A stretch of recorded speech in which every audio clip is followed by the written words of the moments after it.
Hello, welcome to my channel. आज जो हम जिस सवाल को लेकर डिस्कस करेंगे वो बहुत ही इम्पोर्टेंट है, पर्टिकुलरली पेरेंट्स के लिए और बच्चों के लिए भी, कि आईसीएसई बोर्ड बेहतर है या सीबीएसई बोर्ड। तो इस विषय पे हम डिस्कशन करने से पहले आइए थोड़ा हम इसका जो हिस्टोरिकल बैकग्राउंड है एजुकेशन सिस्टम का, उसको हम थोड़ा डिस्कस करते हैं। तो उससे आपको समझने में आसानी होगी और फिर आप डिसीजन ले पाएंगे कि आपको किस तरफ जाना चाहिए। हमारे देश में जो एजुकेशन सिस्टम है इसको 3 हिस्सों में डिवाइड किया गया है। तो पहला जो एजुकेशन सिस्टम है जो एकदम बेस लेवल पे है, जिसे हम प्राइमरी एजुकेशन कहते हैं, प्राथमिक शिक्षा। उसके बाद सेकेंडरी एजुकेशन आती है जो अप टू क्लास 12 तक चलती है, और उसके बाद हमारी टर्शियरी एजुकेशन होती है। टर्शियरी एजुकेशन जो बेसिकली एकेडमिक्स सब्जेक्ट्स को लेके जो पढ़ना चाहते हैं, जो बैचलर्स डिग्री या मास्टर डिग्री करना चाहते हैं, तो वो आगे चल के टर्शियरी लेवल ऑफ एजुकेशन में जाते हैं। तो ये 3 हिस्से हैं जो एजुकेशन सिस्टम है। ये हर जगह आप थ्रू आउट वर्ल्ड इसी तरह का पैटर्न आप हर जगह देखेंगे।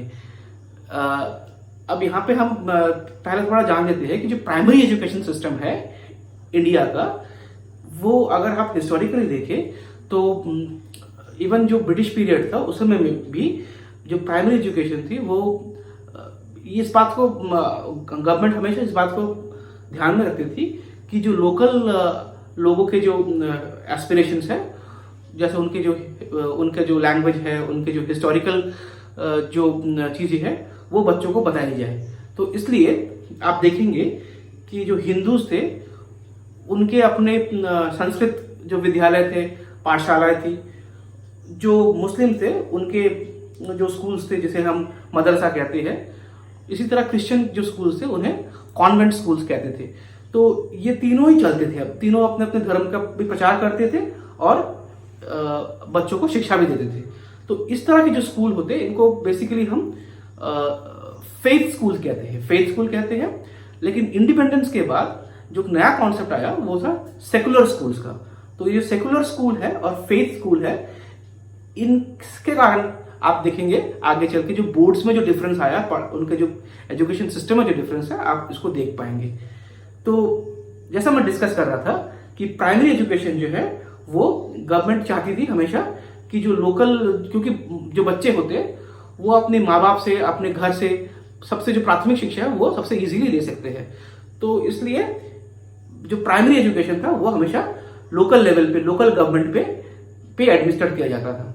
तो इंडिपेंडेंस के बाद भी इस सिस्टम को बरकरार रखा गया है। अभी भी जो प्राइमरी एजुकेशन है वो बेसिकली स्टेट गवर्नमेंट की रिस्पॉन्सिबिलिटीज में आती है। हालांकि हम जानते हैं जो एजुकेशन है वो, अगर आप कॉन्स्टिट्यूशन ऑफ इंडिया देखें तो उसमें जो एजुकेशन को हमने कंकरेंट लिस्ट में सब्जेक्ट में रखा है, यानी राज्य सरकार और केंद्र सरकार दोनों ही इस पे काम करती है। लेकिन केंद्र सरकार का मूलतः जो काम होता है वो पॉलिसी मेकिंग में होता है।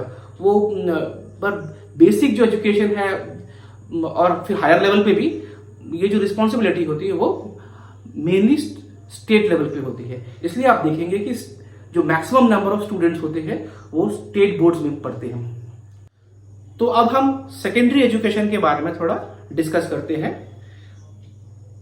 1950s में जब सेकेंडरी एजुकेशन के लिए कमीशन बना तो उन्होंने पाया कि जो हमारे यहाँ पे स्कूल्स होते हैं वो माध्यमिक तक यानी क्लास 10 तक की जो परीक्षाएं होती थी वो खुद ही करते थे, और जिनको आगे जाके कॉलेज में ज्वाइन करना होता था, यूनिवर्सिटीज में पढ़ना होता था, तो यूनिवर्सिटीज के जो एंट्रेंस एग्जाम होते हैं जिन्हें मैट्रिकुलेशन कहते थे उस जमाने में, तो मैट्रिकुलेशन की परीक्षाएं देते थे। तो इसी तरह की एक परीक्षा जो होती थी वो कैम्ब्रिज जो यूनिवर्सिटी है वो कंडक्ट करती थी।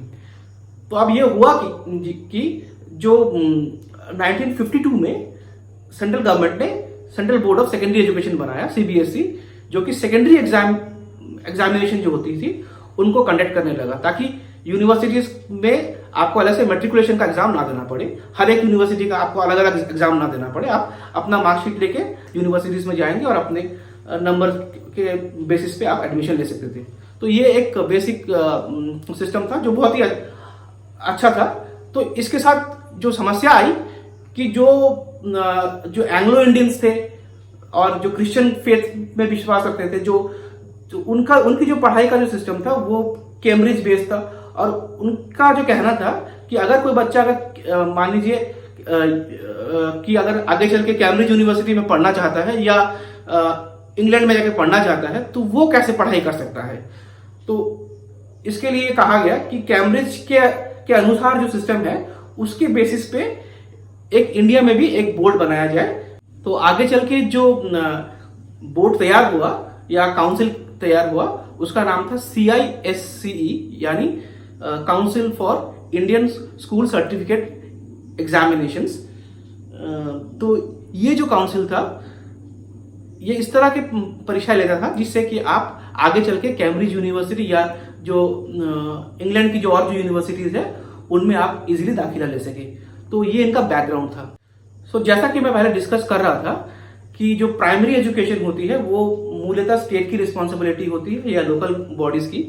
तो जो होता है कि जब आप CBSE में पढ़ते हैं तो CBSE जो है वो सेकेंडरी जो एजुकेशन है उनकी एजुकेशन शुरू होती है क्लास 6 से। हालांकि आप अगर किसी CBSE स्कूल में जाएंगे तो आपको वहां पे क्लास 1 से मिलेगा कि पढ़ाई होती है, लेकिन एक्चुअली जो CBSE है वो क्लास 6 से शुरू होती है। उससे पहले कोई प्राइमरी लेवल की नेशनल लेवल पे कोई बोर्ड हमारे इंडिया में नहीं है। तो CBSE का क्राइटेरिया ये है कि जब आप क्लास 10th की परीक्षा देंगे तो आपने 10 साल की शिक्षा ली हो। तो ये उसकी बेसिक क्राइटेरिया है। तो उसके लिए आपने 5 साल का प्राइमरी एजुकेशन किया हो, जो कि नॉर्मली जब भी आप किसी CBSE बोर्ड के एफिलिएटेड स्कूल में जाते हैं तो उसके साथ ही होता है प्राइमरी सेक्शन, जो कि एक स्टेट से एफिलिएटेड होता है, स्टेट के से परमिशन लेके चलता है। और साथ में उस प्राइमरी सेक्शन में जो पढ़ाई की जाती है वो बेसिकली NCERT की किताबों से की जाती है। NCERT और CBSE दोनों अलग चीजें हैं, याद रखिए। NCERT सिर्फ किताबें तैयार करता है, उस पर वो रिसर्च करता है, और NCERT की जो किताबें हैं वो क्लास 1 से 5 तक पढ़ाई जाती है। कई CBSE स्कूल है जहां पे NCERT की किताबें प्राइमरी लेवल पे नहीं पढ़ाई जाती है, वहां पे वो अपनी किताबें भी पढ़ाते हैं। सेकेंडरी लेवल पे ये कंपलसरी है कि आप NCERT की किताबें पढ़ाएं। इसके साथ आप एडिशनल किताबें भी पढ़ा सकते हैं। आपको कुछ स्कूलों में मिलेगा यहाँ पे आपको एडिशनल जो किताबें हैं वो भी पढ़ाई जाती है।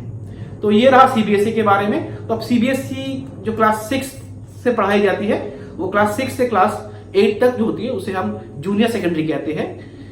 9th और 10th जो होती है वो सेकेंडरी होती है, और 11th और 12th जो होता है वो आपका सीनियर सेकेंडरी होता है। तो जो जूनियर सेकेंडरी है यानी क्लास 8 तक, वहां तक आपके इंटरनल जो एग्जाम होते हैं वही होते हैं। क्लास 9th में भी अभी जो सिस्टम है उसमें आपका स्कूल में एग्जाम होता है। क्लास 10th में आके आप सेकेंडरी का जो एग्जाम है वो देते हैं, जिसे CBSE में AISSE कहा जाता है, यानी all India secondary school examination.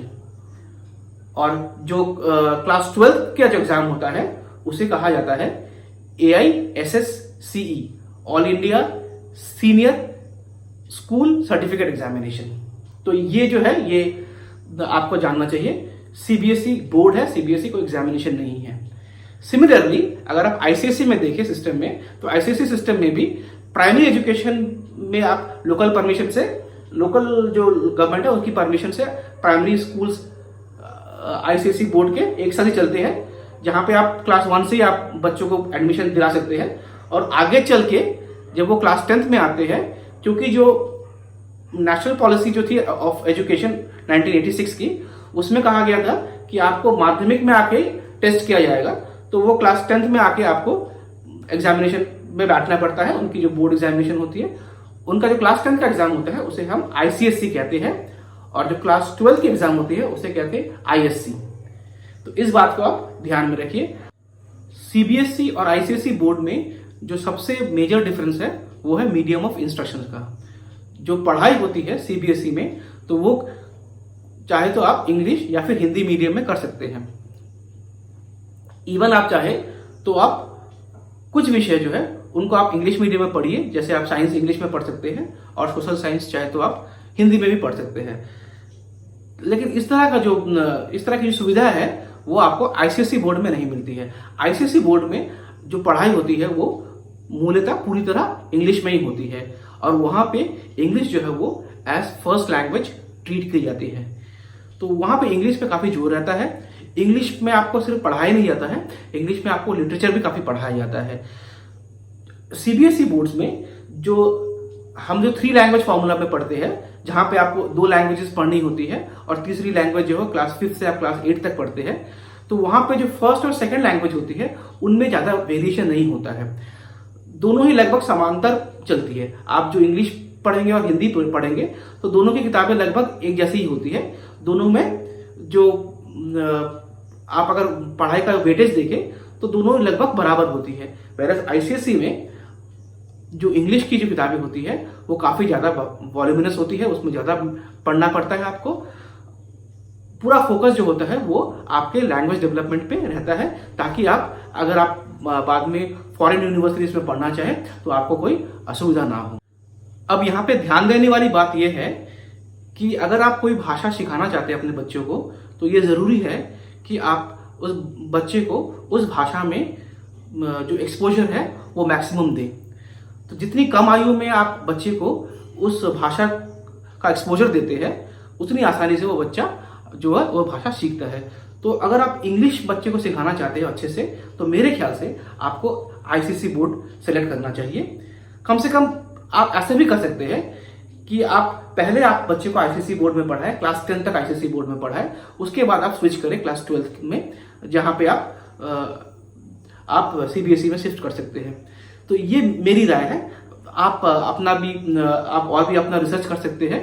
तो मुझे जो लगता है कि अगर आप इंग्लिश भाषा सिखाना चाहते हैं बच्चे को, जो कि उसके लिए एक फायदेमंद हो सकता है हमारे देश में, तो क्योंकि ये जो अंग्रेजी भाषा है वो कनेक्टिंग लैंग्वेज है, हर एक राज्य की अपनी अपनी भाषाएं हैं। तो इंग्लिश ही एक लैंग्वेज है जो हिंदी भी अभी तक पूरी तरह रिप्लेस नहीं कर पाई है। जो इंग्लिश भाषा है वही भाषा है जो पूरे देश को जोड़ती है। तो कहीं ना कहीं ये भाषा सभी को सीखनी पड़ती है, कम ज़्यादा। तो ये अच्छा होता है कि अगर आप अंग्रेजी भाषा सिखाना चाहते हैं तो आप बच्चे को आईसीएसई बोर्ड के स्कूल में दाखिला दिलाएं। इससे होता यह है कि उसको काफ़ी छोटे उम्र से ही इंग्लिश बोलना उसको आसानी से आ जाता है, और उसको जो लेवल ऑफ जो लिटरेचर है उससे जो एक्सपोजर मिलता है, उससे भी उसकी जो लैंग्वेज है वो डेवलप होती है। हालांकि फिर भी कुछ डिफरेंस रह ही जाता है। जो नेटिव स्पीकर है उसके कंपैरिजन में आप कभी भी उस लेवल तक कभी भी नहीं पहुंच पाते हैं, वो बात दूसरी है। लेकिन फिर भी अगर हम कंपेयर करें तो सीबीएसई में जो पढ़ाई होती है स्कूल में, उसकी तुलना में आईसीएसई बोर्ड के जो बच्चे हैं वो ज़्यादा अच्छे से इंग्लिश में बात कर पाते हैं, कम्युनिकेट कर पाते हैं, अच्छे से इंग्लिश अच्छी लिख पाते हैं। तो ये एक बहुत बड़ा एडवांटेज होता है अगर आप अपने बच्चे को आईसीएसई बोर्ड में पढ़ाते हैं और आप चाहते हैं कि आपका बच्चा अंग्रेजी सीखे। आईसीएसई स्कूल का जो सिलेबस होता है वो काफ़ी डेप्थ में होता है, और वहाँ पे नॉर्मली जो बच्चों को काफ़ी एनालिटिकल आंसर्स लिखने पड़ते हैं, तो काफ़ी ज़्यादा पढ़ाई भी करनी पड़ती है। तो अगर आपको लगता है कि आपका बच्चा एवरेज है या उसकी और भी अच्छी दूसरी क्वालिटीज़ है, को करिकुलर एक्टिविटीज़ में वो अच्छा है, तो मेरी राय तब यही होगी कि आप अपने बच्चे को सीबीएसई में पढ़ाएं। आईसीएसई में बच्चे जो होते हैं उनको इतना पढ़ाई का प्रेशर रहता है कि वो नॉर्मली जो को करिकुलर एक्टिविटीज़, हालांकि वहाँ पे भी को करिकुलर एक्टिविटीज़ होते हैं, लेकिन वो इन मामलों में थोड़े पीछे रहते हैं, और जो उनका जो सब्जेक्ट होता है वो पढ़ाई होती है उस पर ज़्यादा उनका फोकस रहता है। सीबीएसई बोर्ड की जो पढ़ाई होती है वहाँ पे साइंस और मैथमेटिक्स में ज़्यादा जोर दिया जाता है, जो कि जो अदर जो सब्जेक्ट होते हैं ह्यूमैनिटीज़ के, उन पर उतना जोर नहीं रहता है। जबकि आईसीएसई के जो बोर्ड के जो सिलेबस होते हैं उसमें ऑलराउंड डेवलपमेंट की कोशिश की जाती है। तो इसलिए वहाँ पे ह्यूमैनिटीज़ के जो सब्जेक्ट होते हैं, आर्ट्स के जो सब्जेक्ट होते हैं, उन पर भी काफ़ी फोकस रहता है।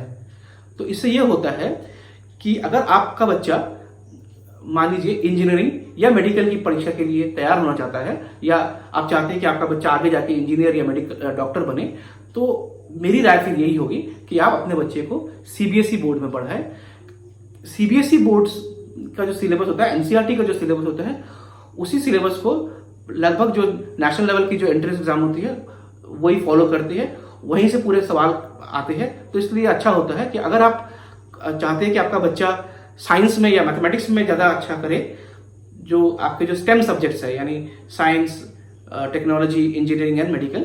तो इन सब्जेक्ट्स के लिए अगर आप अपने बच्चों को पढ़ाना चाहते हैं तो आपको सीबीएसई ऑप्ट करना चाहिए।